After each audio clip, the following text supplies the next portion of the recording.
They've only got 6 left each, and Bristow must find the big effort. There's 2 balls. Can we have 3? Yes, we can! 2 25s or a ball for this first game. There it is. And can he do it again?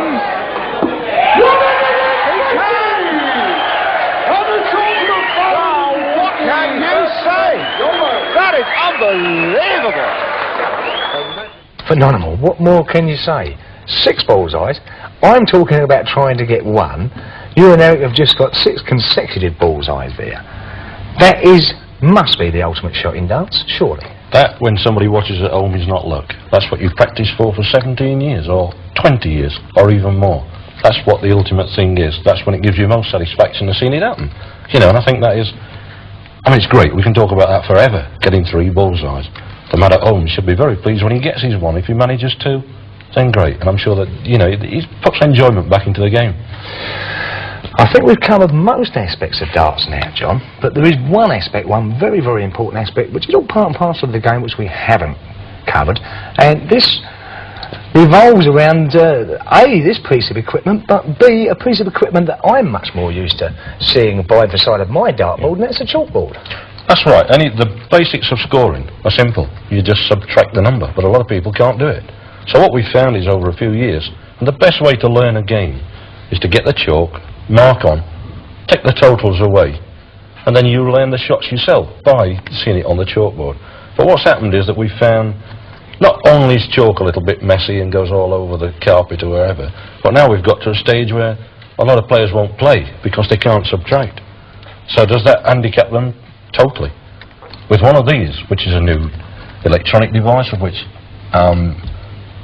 looks very simple to use, it's very visual, you can see it from the back of a room. All you do to start a game is just press new game, and there we've got a game. It takes the numbers away, like so, they're at the bottom.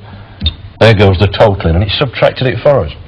The thing is, we have to believe that it's right, because if you can't subtract to start with, you've got to think that must be right anyway. It's a great improvement in the game, and one that I think should be with us for many, many years. Indeed, simplicity itself, moving into the video age, which we're both certain that that's in the future, of course, but this particular video display here, I notice you've still retained the whole game in view all the time. That's right, and that will go down all the way like that. But as you take the scores off, that will keep taking either side for either player and come right down to the finishing double. It will actually tell you what you want. Yeah, but in a competitive match, that is very, very important that the scores are all on display at a given time, either by chalk or by one of these new electronic devices, as you call them. Of course, but don't forget, choose what that says you want at the end. It's still up to those 3 darts, all that practice, that you get it. Else that will go on and on and on forever, and you will never get a double on it. It's as simple as that, really.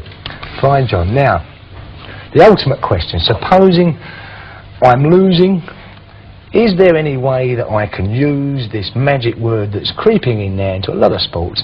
It's not sportsmanship, it's gamesmanship. How can I, in many ways, try to defeat my opponent by a little bit of jiggery-pokery? Yes, you can bang your darts together, you can click a cigarette lighter, stamp your feet, shout at the crowd so they boo. You can do anything to put someone off. Slow a player down, fasten the player up even. No, that's not gamesmanship at all. That's not considered gamesmanship? No, I would say that playing your own game to your own speed, within reason. If you're going to take 5 minutes to throw, then yes, I think you're breaking all rules that come into being a sportsman. Not rules that are laid down, but rules that come into your own circle of darts people that say, no, that is against what we're trying to do. But you can play your own game. If someone throws fast, that's not your fault, is it? In 1983, we played the British Gold Cup final, which involved myself and Richie Gardner, a Surrey and England player in the final. We've got a little bit of a clipping of that film just to show you the difference between someone throwing fast and then someone playing his own style that comes right back into the game. That is not gamesmanship. Let's just take a look at it.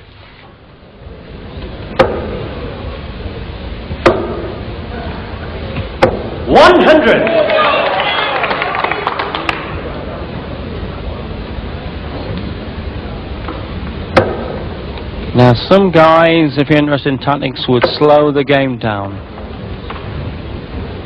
Alan Evans would try to slow this lad down, I reckon. Below just The usual grind, he wants to throw. He's gone like double top, what a shot out! Brilliant!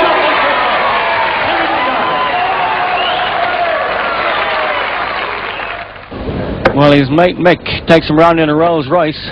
They're going to go around in the state coach and keep it.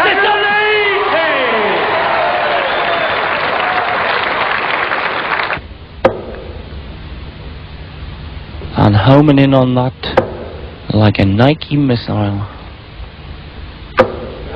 140! Well, he's been finishing brilliant. Yes, it's on now, the 156 shot. 100! Johnny require 116. Possible with the 3 darts.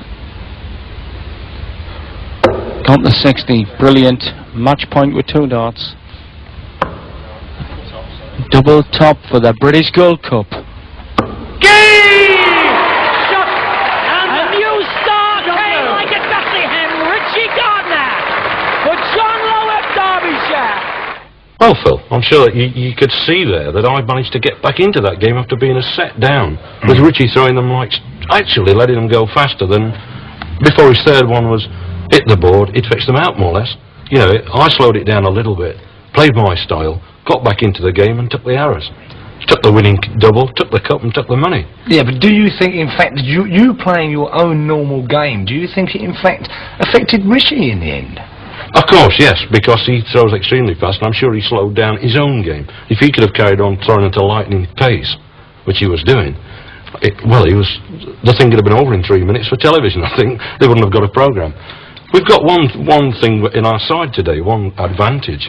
We can ask the man himself. We've got with us the Surrey and England player, Richie Gardner. Let's talk to him about it. Yeah, come in, Rich. All right, Richie. Hi, John. Nice to see you, Richie. How's the darts going? Are they coming along? Very well, thank you. Yeah. I think you'll agree that was a classic final. It was a pity somebody had to lose. Yes, it was a shame, yeah. Especially from my point of view. The thing what we're trying to get over to the people at home is that can a player throw in very, very fast, but a player off very slow, and vice versa? Is it classed as gamesmanship by either side? I think that clip showed exactly what you were talking about. You was throwing much faster in the first set, and I was in command in the first set, where you was throwing a lot slower in the second set and third, and consequently made me throw slower, and you eventually won out the winner. That's right. If I'd have carried on playing as fast as I was in the first one, I'd have been out of the game 2-0. That's quite right. And fortunately for me, it worked the other way around, and I got back in. That's right. That's exactly. Well, thanks a lot, Richie. We'll see you later on. I'm sure we will, because we've got a little something in store. We're going to see you throw a few darts. I'm sure we are. And I think, Phil, I mean, you've really Excellent. really done it right. I mean, I'm sure we've learnt you all we can. I think now I think your best bet is to get off down your pub and... Absolutely. What I'm going to do now, John, is take all the advice you've given me. I hope that I've got an advantage over my next opponent, and hopefully my next opponent will be you in the final of the World Champion, something like that. Great. Thanks I very hope much you do indeed well. for all your help, John. See you later, Richie. Thanks, Phil. Take care, Richie. Before we all sort of finish off, we've got a little bit of something that could whet your appetite for a future thing, what we're going to do. We're going to put a series of games, we're going to put all together what we've done today, all the learning of darts, everything that we hope can make a champion. I'm going to put that together in a series of games that we play a pentathlon. This will last for 90 minutes, and it'll be your chance to play against me. I'll tell you how it works. It'll be I'll throw 3 darts, and then there'll be a pause in the tape, which will give you a chance to throw your 3, and so on, right down to the finish of the game. If you get to the double, if it's a 5-1 game before I do and finish, then you'll be the champion. This will go on over a series of round the board on doubles, how quick you can get 15 bullseyes, halve it, Shanghai, leave it, and any other game that we can fit in that make up the modern game of darts. To whet your appetite for this, and I'm sure that you'll enjoy this, now's your chance to pitch your hand against Richie Gardner, the England and Surrey player, over a game of 5-1. To put into practice what we've done today, we're going to let you play 5-1 with a difference. It's got to be your pub game, double start, double finish. I wish you the best of luck, and I hope that you'll, next time,